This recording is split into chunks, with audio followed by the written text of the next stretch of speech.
जय श्री कृष्ण। नमस्कार।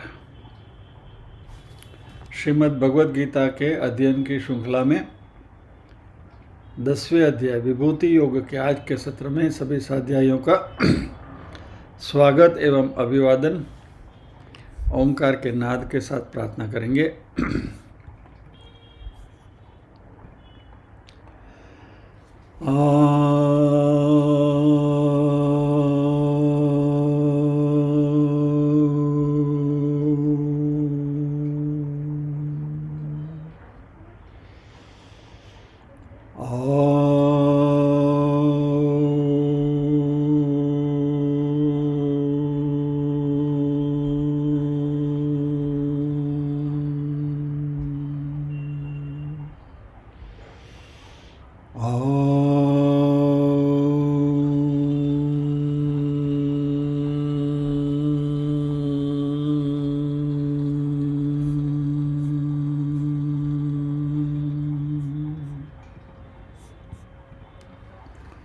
वक्रतुंड महाकाय सूर्यकोटिसमप्रभ निर्विघ्नं कुरु मे देव सर्वकार्येषु सर्वदा। या कुन्देन्दुतुषारहारधवला या शुभ्रवस्त्रावृता या वीणावरदण्डमण्डितकरा या श्वेतपद्मासना या ब्रह्माच्युतशङ्करप्रभृतिभिः देवैः सदा वन्दिता। सा मां पातु सरस्वती भगवती निःशेषजाड्यापः।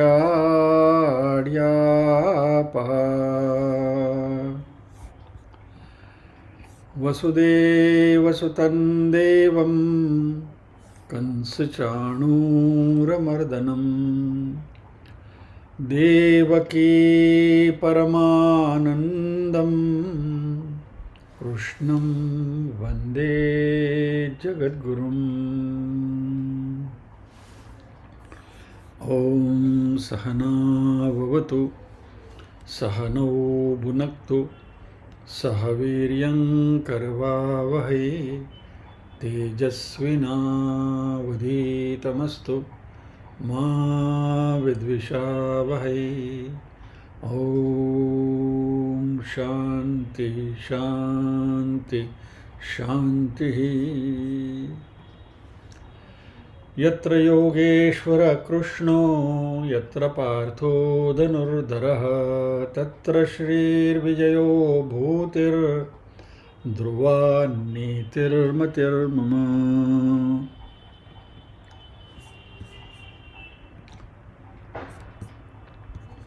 पारायण के लिए नीरूबेन को अनुरोध करेंगे 1 से 18वें श्लोक तक।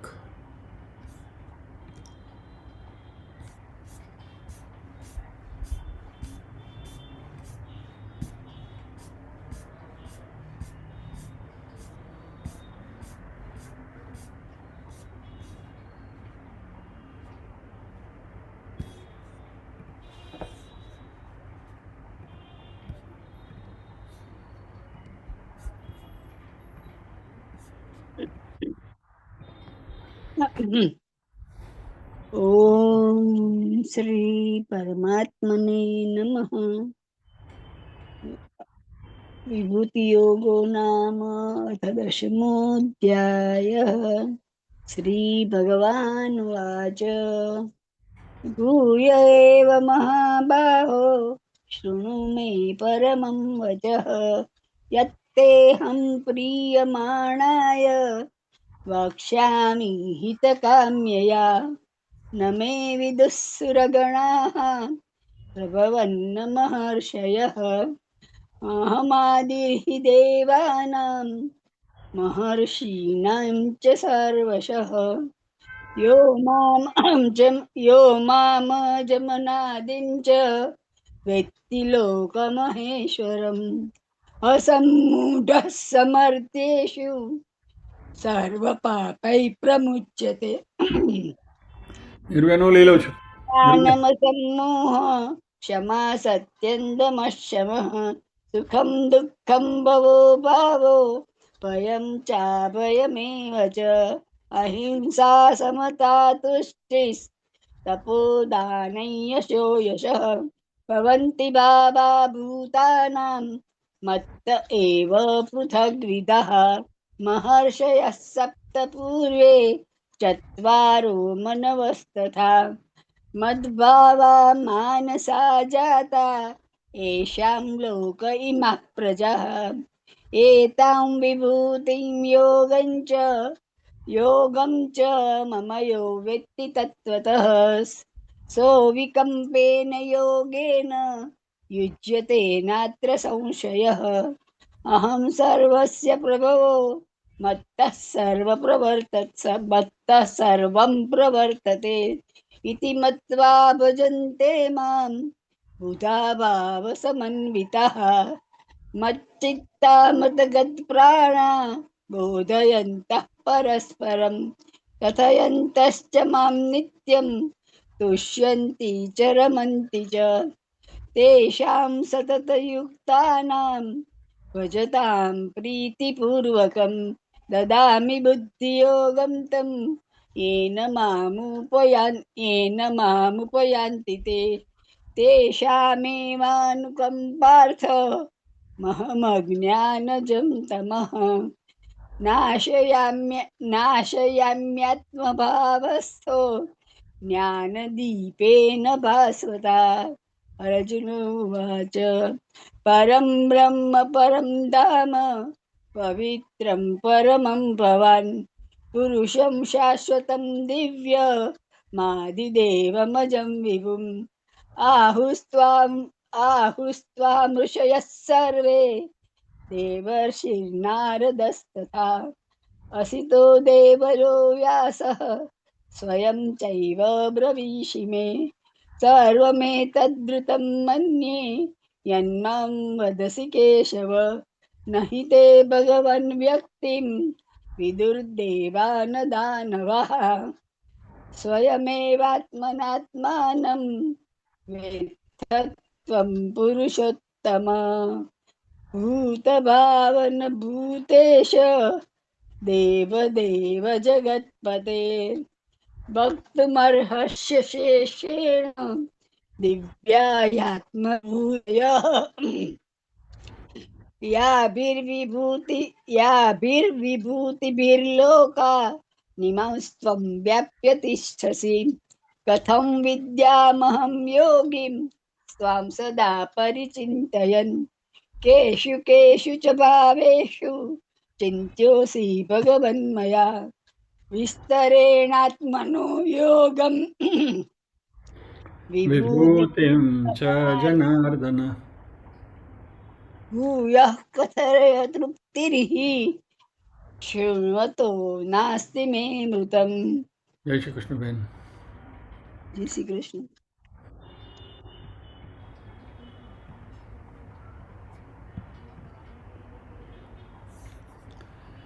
कथम विद्यामहं योगिं स्वां सदा परिचिन्तयन् केषु केषु च भावेषु चिन्तयोऽसि भगवन् मया विस्तरेणात्मनो योगं विभूतिं च जनार्दन भूयः कथय तृप्तिर्हि शृण्वतो नास्ति मे मृतम्। अर्जुन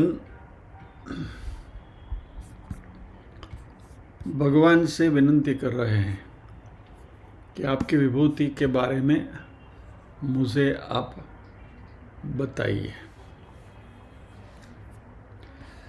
गत सत्र में हम देख रहे थे, थोड़ा रिकैप्चुलेट कर लेते हैं कि सृष्टि का सृजन परमात्मा ने किया है। सृष्टि में सभी जगह पर परमात्मा व्याप्त हैं।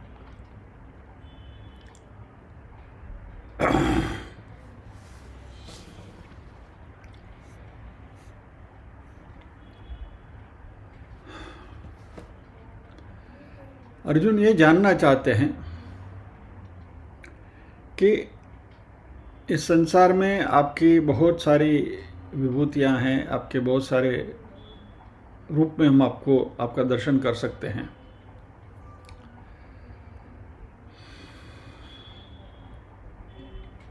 और मन हमारा ऐसा है कि जो ज़्यादा आकर्षक वस्तु होती है उसके प्रति उसका ध्यान जाता है, आकर्षित होता है।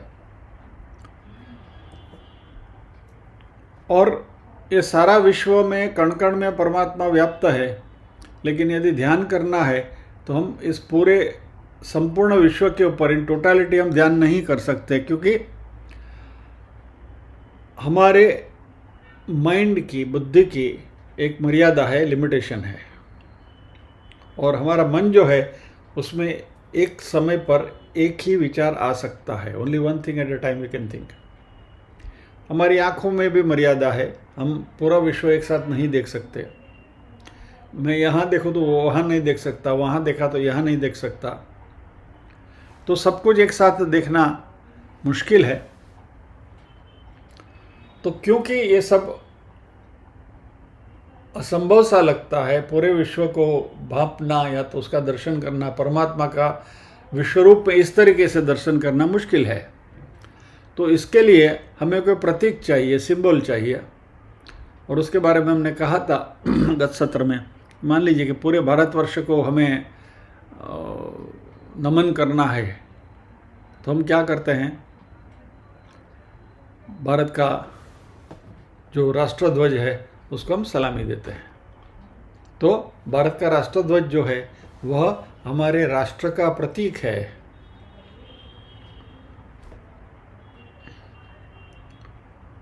और इस प्रतीक को हम सलाम करते हैं, यानी किसी प्रतीक का हम आलंबन लेते हैं।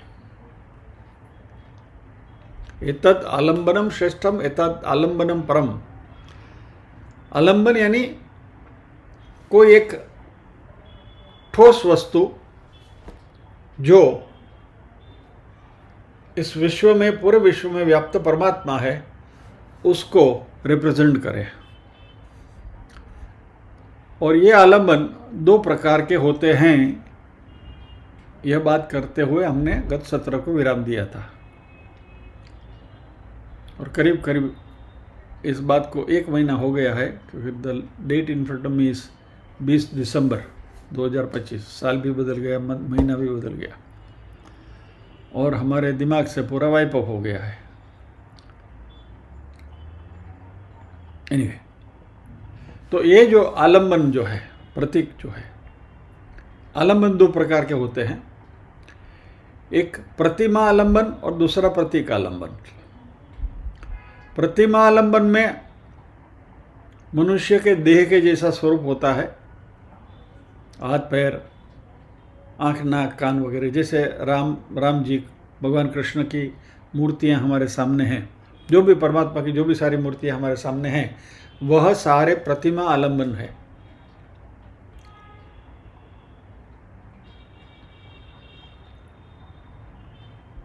तो हम भगवान को हमारे जैसे एक मनुष्य के रूप में भगवान को विजुअलाइज करते हैं।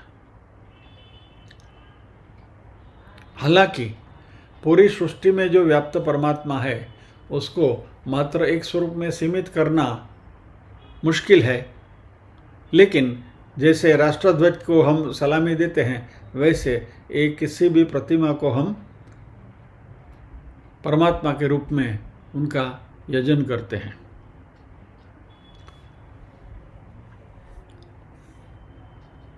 दूसरा आलंबन है प्रतीक का, सिंबल। भी वो सिंबल मनुष्य का भी हो सकता है, पशु का भी हो सकता है। पशु में जैसे हम गाय माता की सेवा करते हैं, और किसी पर्टिकुलर सिंपल बात देखें तो शालिग्राम की हम पूजा करते हैं, तो भी शालिग्राम का कोई शेप नहीं है, एक पर्टिकुलर हमने रखा है। अभी उसके कोई हाथ नहीं है, पैर नहीं है, आंखें नहीं है, कुछ नहीं है, फिर भी शालिग्राम को हम प्रतीक आलंबन करके उसकी सेवा करते हैं। शिवलिंग है, वो भी प्रतीक आलंबन है। गणेश चतुर्थी के दरमियान हमारे कई जन ऐसे हैं कि जो हल्दी का ये पाउडर लेके उसमें से गणेश जी की एक छोटी सी मूर्ति बनाते हैं और उसकी पूजा करते हैं। दीप की हम पूजा करते हैं। तो ये सब प्रतीक आलंबन है। तो या तो हम प्रतिमा के रूप में या तो प्रतीक के रूप में हम भगवान का यजन करते हैं।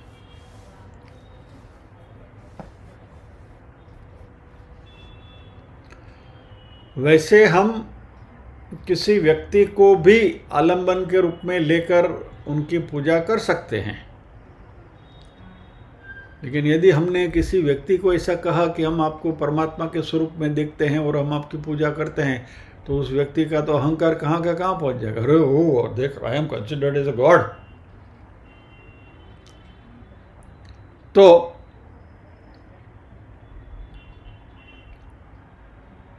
और the flip side of the coin is कि यदि किसी व्यक्ति को आपको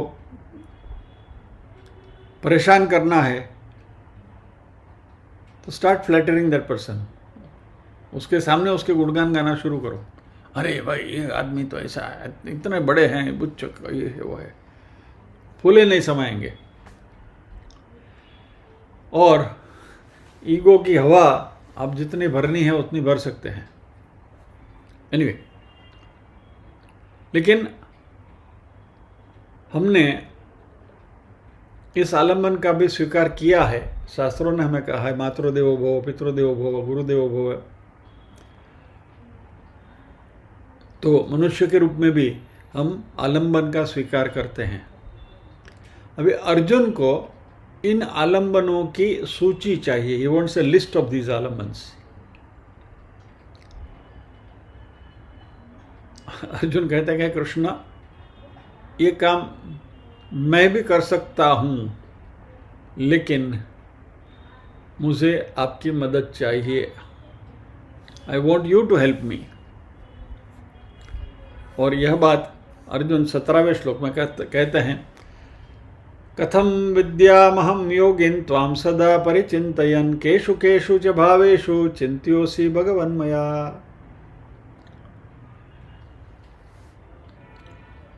तो मैं ऐसा कौन सा आलंबन रखूं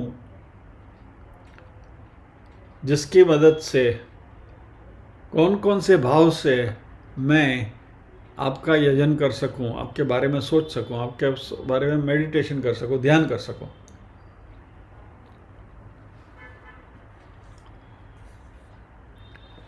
तो क्या ये आलंबन की पूजा करने से, ये आलंबन का ध्यान करने से, ये आलंबन का के बारे में सोचने से मुक्ति मिल जाएगी? नहीं।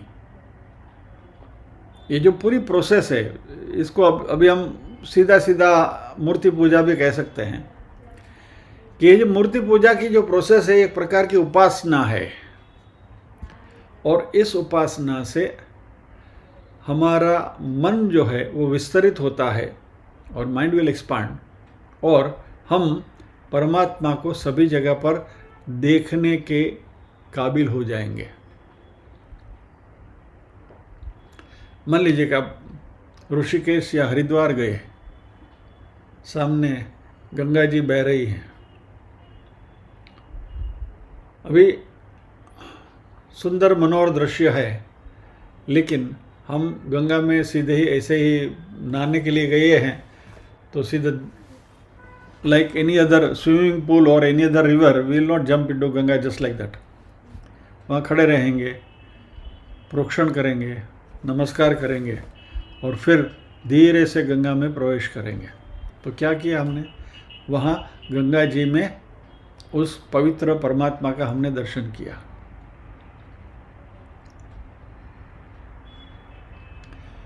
तो जो कुछ अच्छी चीज़ हमें दिखाई देती है सृष्टि में, उसमें हम परमात्मा का पहले दर्शन करें और फिर उसका उपयोग या तो उपभोग करें।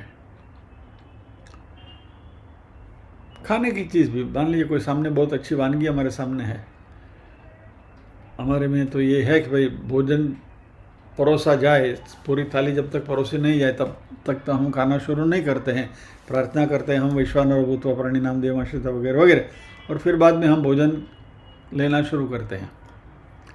लेकिन कई लोग ऐसे होते हैं कि जैसे परोसना शुरू किया, भजिया आया भजवा खा गया, ये आया वो खा गए, वो आया वो खा गया, खाना शुरू कर दिया। तो हमारे संस्कार क्या है, हम भोजन में भी परमात्मा को देखते हैं और उनकी प्रार्थना करने के बाद हम भोजन आरोगना शुरू करते हैं।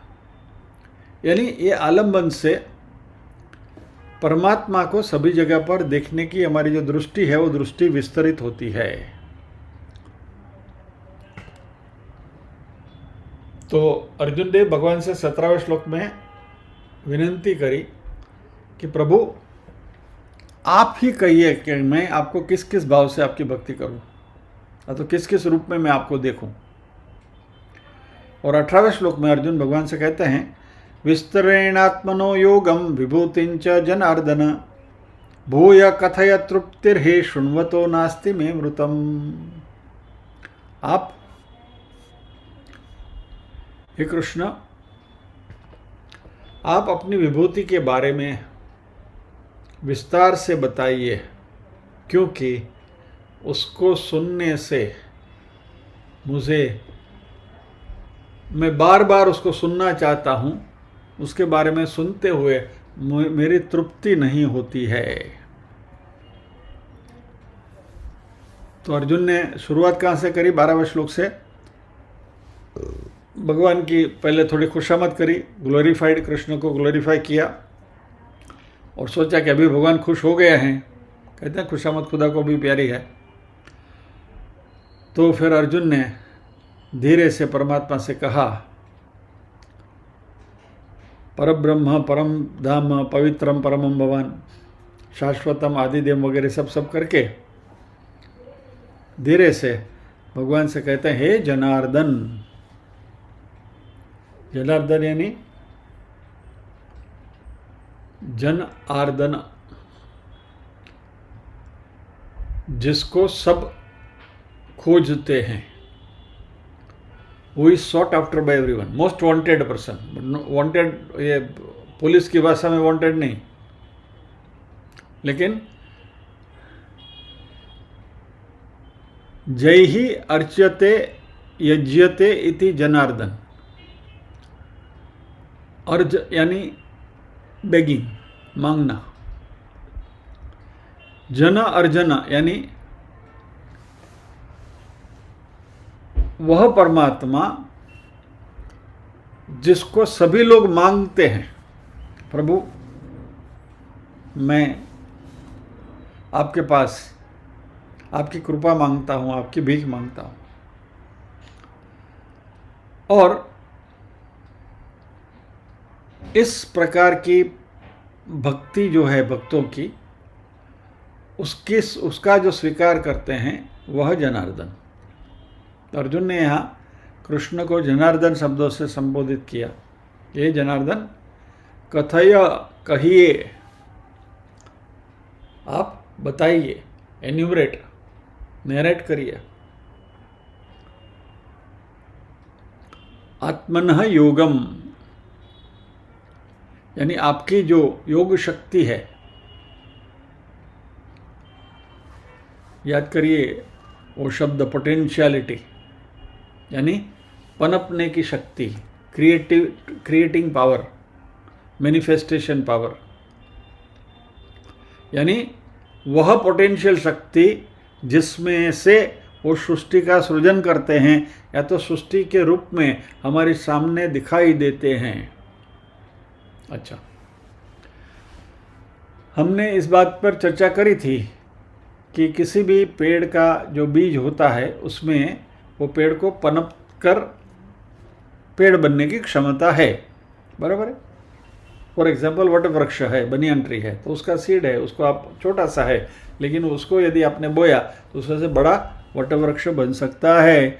वैसे ही आम की गुठली है, तो आम की गुठली को यदि आपने बोया तो आम का वृक्ष उसमें से निखरता है। लेकिन ये सभी बीजों में हालांकि पनपने की शक्ति है। All the seeds have the potentiality of transforming into the big trees. बराबर, पोटेंशियल पावर सभी में है, लेकिन सबकी अपनी अपनी मर्यादा है। आम की गुठली से वटवृक्ष नहीं उगेगा, और वटवृक्ष की छोटी सी इस बीज में से आम का वृक्ष नहीं होगा, या तो पीपल का वृक्ष नहीं उगेगा। यानी प्रत्येक बीज में हालांकि पनपने की शक्ति है, लेकिन वो शक्ति मर्यादित है।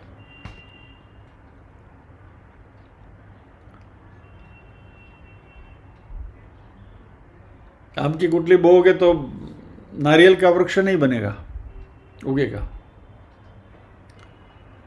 वैसे ही मान लीजिए दूध है तो दूध में से हमको ज़्यादा से ज़्यादा मक्खन मिल सकता है, लेकिन दूध में से तेल नहीं मिलेगा। यानी हमारे विश्व में बहुत सारी चीज़ें ऐसी हैं जिसमें पनपने की, ट्रांसफॉर्मेशन की शक्ति है, लेकिन सभी की शक्ति मर्यादित है।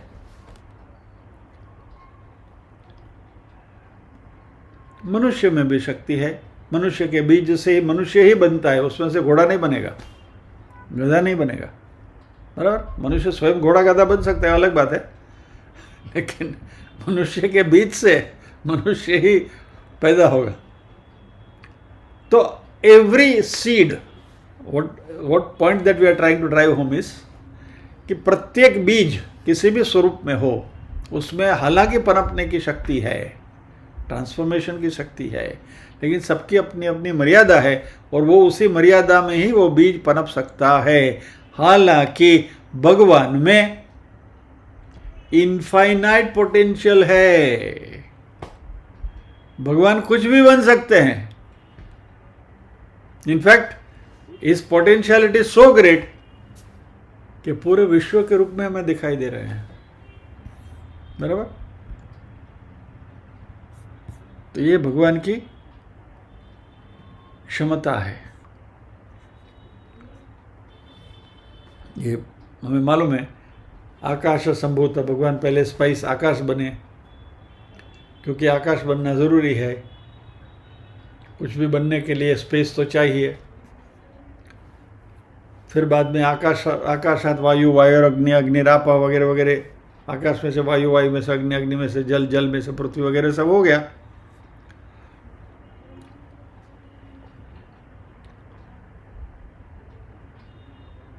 अभी ये सारी चीज़ें जो हैं,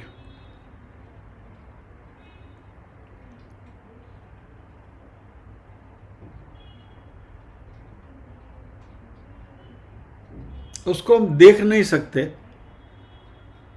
उसके बारे में हम अंदाज लगा सकते हैं, इन्फर कर सकते हैं।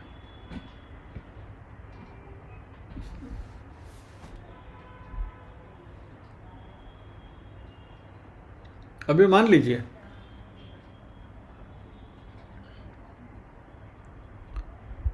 कि मेरे में गाने की शक्ति है, I got singing potential. Let us take practical example. अभी आपको कैसे पता चलेगा मुझे देख के कि भाई मैं गा सकता हूं? यहाँ कुछ लिखा तो नहीं है कि ही इज ए सिंगर करके, कोई लेबल तो नहीं है क्या?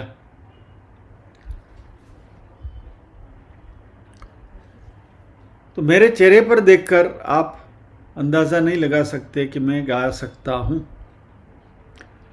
तो मेरी सिंगिंग पोटेंशियल जो है, मेरी गाने की जो क्षमता है, उसके बारे में यदि आपको पता करना है तो आप क्या कहें, ज़रा कुछ गाइए ना, एक भजन भजन कुछ गाइए ना, कुछ सुनाइए, है ना। और तभी यदि मैंने कुछ गाया तो आपको पता चलेगा कि हाँ भाई ये व्यक्ति अच्छा गाता है, या तो सुर में गाता है, या तो भैंसा सुर है, जो भी है। बट फिर पता चलेगा एक बार गाना शुरू किया था, और वो गाना सुनने के बाद मैं कितना सक्षम गायक हूँ उसका आपको अंदाज़ा आएगा। तो परमात्मा का ये जो योग है वो भी, उसका भी अनुमान कर सकते हैं, इन्फ्रेंस कर सकता है। भगवान की इनफाइनाइट पावर है, लेकिन हमें पता कैसे चलेगा? यस, इन्होंने सृष्टि का सृजन किया है, ये उनका प्रूफ है।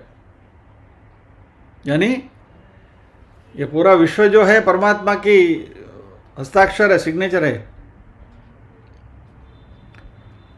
तो हमें इस सृष्टि को देखते हुए पता चलता है कि ये भगवान का योग है, जो उनकी माया शक्ति से इस विश्व को हम देखते हैं।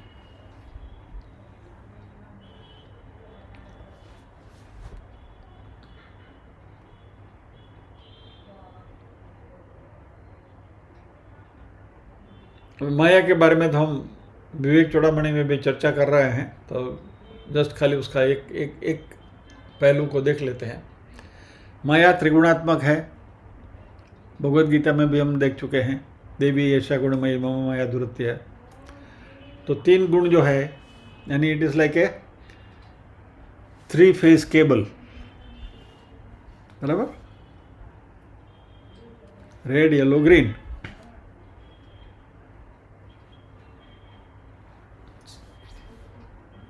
तो तीनों साथ में हैं, 3 स्ट्रैंड्स। या तो हमारे बहनों की चोटी, जैसे पहले मैंने आपको बताया था ना, चोटी लेने तो 3 का भाग करना पड़ता है ना। तो माया को जिस प्रकार की है, एक सत्व, एक रज और एक तम।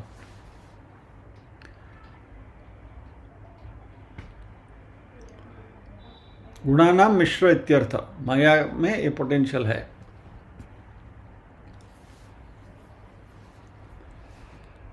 अभी यह पोटेंशियल को, इस क्षमता को जब ये मैनिफेस्ट करते हैं, जब ये क्षमता दिखाई देती है, जैसे मेरे में गाने की क्षमता है, लेकिन जब तक मैं नहीं गाऊं तब तक पता नहीं चलता, वैसे ही ये विश्व को प्रकट करने की जो परमात्मा में क्षमता है माया के द्वारा, वो जब भी दिखाई देता है, मैनिफेस्ट होता है, तो जो दिखाई देता है उसको परमात्मा की विभूति कही गई। तो योग जो है वो इन्फ्रेंस है, विभूति जो दिखाई देती है। योग का हम अनुमान लगा सकते हैं कि हाँ भाई परमात्मा से ये हो सकता है। विभूति जो है वो प्रत्यक्ष है।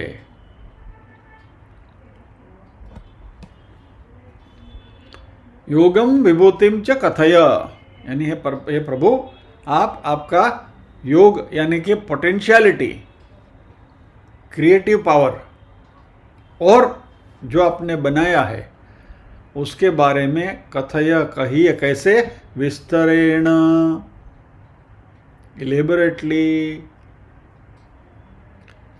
अभी नाउ कृष्ण की बारी है बुरा लगाने की। कृष्ण कह चुके हैं ऑलरेडी 7वें अध्याय में 8वां श्लोक, रसोहमप्सु कौन्तेय प्रभास्मि शशि सूर्ययोः प्रणवः सर्ववेदेषु शब्द के पुरुषम नृषु। बराबर, 7/8। मैं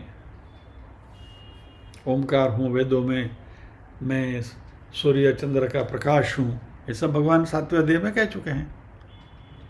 9वें अध्याय में भी भगवान ने कहा 9/16, 9/17, अहम क्रतुरहम यज्ञ स्वदाह मम औषधम मंत्रो मम वाज्यम अहम अग्निर अहम हुतम वगैरह वगैरह, पिताहमस्य जगतो माता दाता पितामह वगैरह, ये 2 श्लोक में भगवान ने बताया।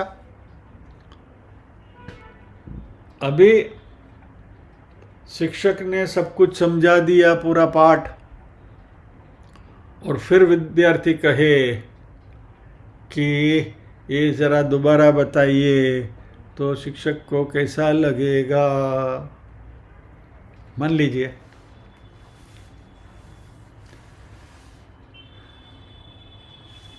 भीमसेन जोशी के गायन में आप गए, वहाँ बैठे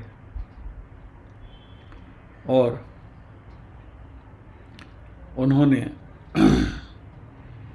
विस्तार से आलाप से फिर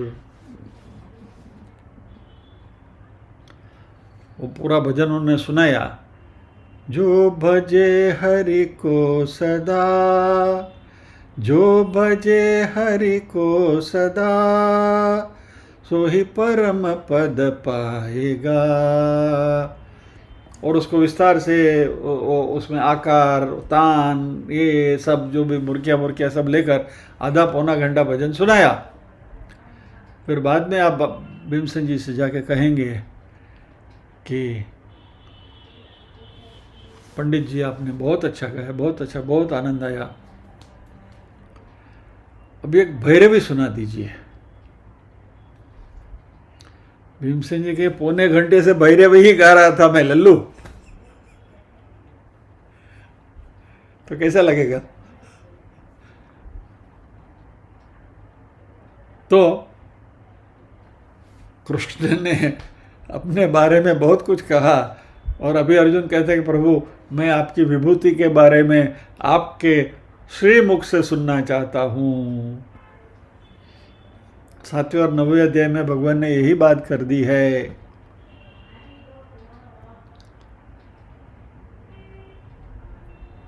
भगवान सोचेंगे कि अभी इसके साथ में क्या मगजमारी करूं।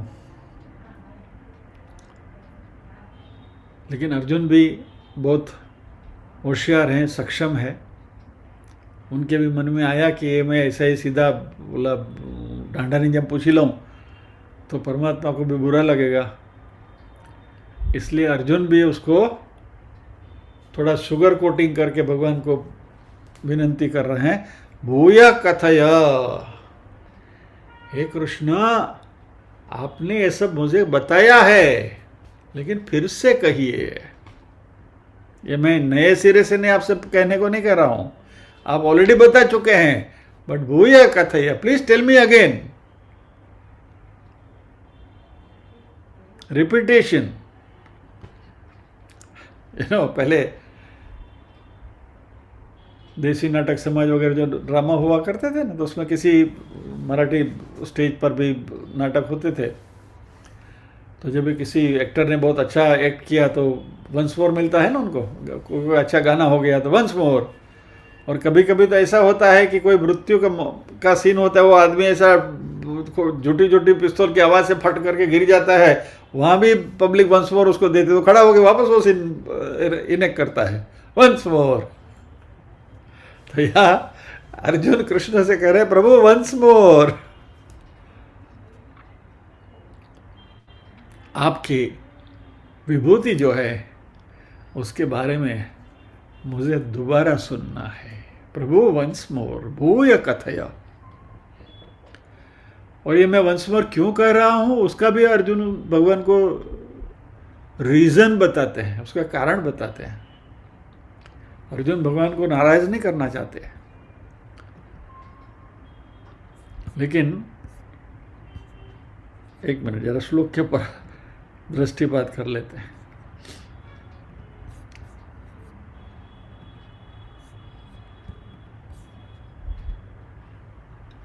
सत्रह और 18वें श्लोक की अभी हम बात कर रहे थे।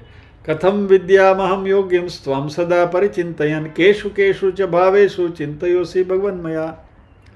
हे प्रभु, मैं आपको किस तरीके से आपके बारे में सोचूं, कौन कौन से भाव से मैं आपका यजन करूं, आपका पूजन करूं। और 18वें श्लोक में अर्जुन ये बात कर रहे हैं, विस्तरेण आत्मनो योगम विभूतिम च जनार्दन भूय कथय। आपकी विभूतियों के बारे में आप विस्तार से मुझे कहिए। भूय कथय, फिर से कहिए। क्यों?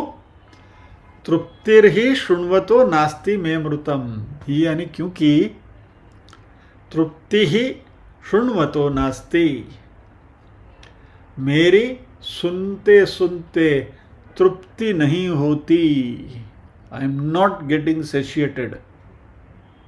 प्यास है आपके बारे में, आपकी विभूतियों के बारे में सुनने की जो प्यास है, वो प्यास मिटती नहीं। और क्या, मैं मृतम, मैं अमृतम, आपके अमृत जैसी विभूतियां जो है उसके बारे में सुनते हुए मुझे तृप्ति नहीं होती। मैं कभी भी बोर नहीं होऊंगा। आप कितनी भी बार कहेंगे, आप कहते रहिए। इट इज एवर फ्रेश, हमेशा ताज़ा है वो बात, एवर रिजुविनेटिंग। मुझे इससे कभी भी तृप्ति नहीं होगी। I will never be fed up. आप कितनी भी बार आपकी विभूति के बारे में वर्णन करिए, इसलिए प्रभु मैं आपके श्रीमुख से सुनना चाहता हूं। नॉर्मली जो हम कहते हैं ना कि इकोनॉमिक्स का जो लॉ ऑफ डिमिनिशिंग रिटर्न्स जो है, एक ही चीज़ बार बार जब रिपीट होती है तो धीरे धीरे फिर उससे हम ऊब जाते हैं, बराबर। Anything for that matter. और एक हद तक पहुंचने के बाद वो बिल्कुल हो जाएगा। अभी बस मैं एक रियल लाइफ एग्जांपल आपको देता हूं। जीने की राह नाम की एक फिल्म आई थी, और तभी हम कुछ 4-5 मित्र, हमारा एक रेगुलर ये प्रोग्राम हुआ करता था। 4-5 मित्र इकट्ठे होकर किसी एक के घर में एक रात को विल असेंबल टुगेदर, इधर उधर से बोरो करके एलपी रिकॉर्ड जमा करेंगे और फिर एक के घर पे बैठेंगे और रात भर बैठे बैठे गाने सुनेंगे। वो गाने सुनने की हमारी वो सेशन 2-3 महीने में एक बार हुआ करती थी। तो जीने की राह फिल्म आई, उसमें लक्ष्मीकांत प्यारेलाल का बहुत सुंदर संगीत है और उसमें सरोद बहुत अच्छी बजाई है उसने। और वो जो गाना है, आ मेरे हम जोलिया खेले आँख में चोलिया, सुना होगा। आ मेरे हम जोलिया खेले आँख में चोलिया, गलियों में चौबारों में बागों में बहारों में हो, बराबर। उस गीत में इतना अच्छा म्यूज़िक बजाया है, मुझे तो इतना प्यारा लगता था म्यूज़िक। तो एक दोस्त के घर पे हम, जब ये नई नई रिकॉर्ड निकली थी तो मैं लेकर गया था उसकी जीने की राह फिल्म की रिकॉर्ड। उस रात में कम से कम मैंने वो रिकॉर्ड 6-7 बार तो बजाई होगी। बोला नहीं ये जीने की राह की, आ मेरे हम जोलिया बजाओ। फिर जब सुबह 7-7:30 बजे पैकअप करके निकलने लगे तो मैंने बोला एक बार मैं सुन लूँ। तो मेरा दोस्त बोला अभी एक झापट मार के दोबारा बोलेगा। यानी यू बिकम सेचुरेटेड। वही चीज़ को बार बार सुनकर या तो बार बार उसका ये करके आप you reach a saturation point. Arjun यहाँ कहते हैं मुझे सेचुरेशन हो ही नहीं रहा है, मेरी तृप्ति नहीं हो रही है।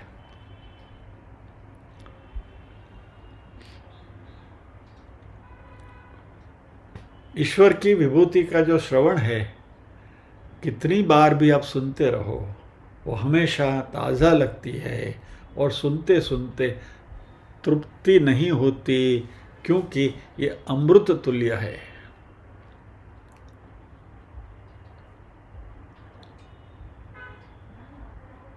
तो हालांकि हे प्रभु आप ये सब कुछ कह चुके हैं, भूय एव विस्तरेण कथय, आप इसको विस्तार से कहिए, एलेबरेटली कहिए। मैं इसे सुनते सुनते तृप्त नहीं होता हूँ, ये अर्जुन की प्रार्थना है। और भगवान तो करुणावान है, तो नेचुरली अर्जुन की बात तो माननी पड़ेगी, वंस मोर करना ही पड़ेगा अगले शनिवार। तो आज यहीं विराम लेते हैं, प्रार्थना करेंगे।